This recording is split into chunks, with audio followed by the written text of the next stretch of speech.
Esse man aqui, como Ministro de Finanças, nos a entregar presupuesto 2023 na Conselho de Ministros, para assim decisões importantes por tomar lugar, para depois o presupuesto por começar seu caminho formal. Tur trabalho está guardo assim, para assim presupuesto por guardo entregar na hora na Parlamento, esta promete 1 de setembro de ano aqui. E acaba de luna de março, o Departamento de Governo vai entregar a informação financeira no Departamento de Finanças.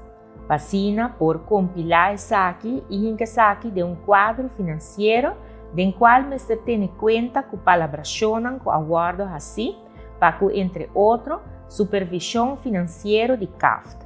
O quadro financeiro aqui vira o presupuesto preliminar, que vai em forma de carta chamada Maybrief, de Ministro de Finanças dirigir na Conselho de Ministros. De carta aqui indica qual é a decisão necessária que o Ministro não toma para assinar o presupuesto por guardo finalizado. Aqui trata de decisão, por exemplo, prioridade de projeto, recorte necessário do nível de gasto e serviço de produto, avaliação de vacatura e decisão sobre inversão que o guardo assim.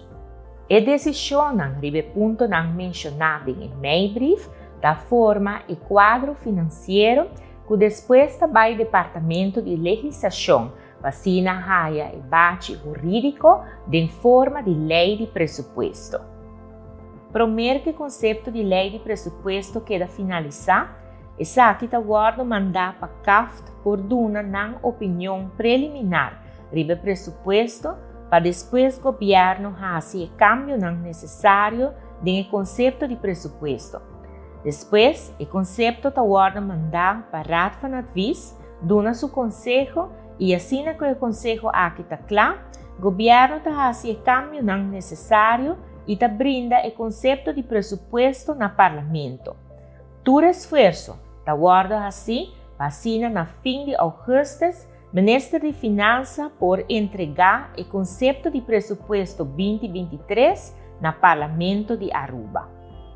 Se turcos vai bom, o debate por tomar lugar no Parlamento nos últimos 3 lunas de ano 2022.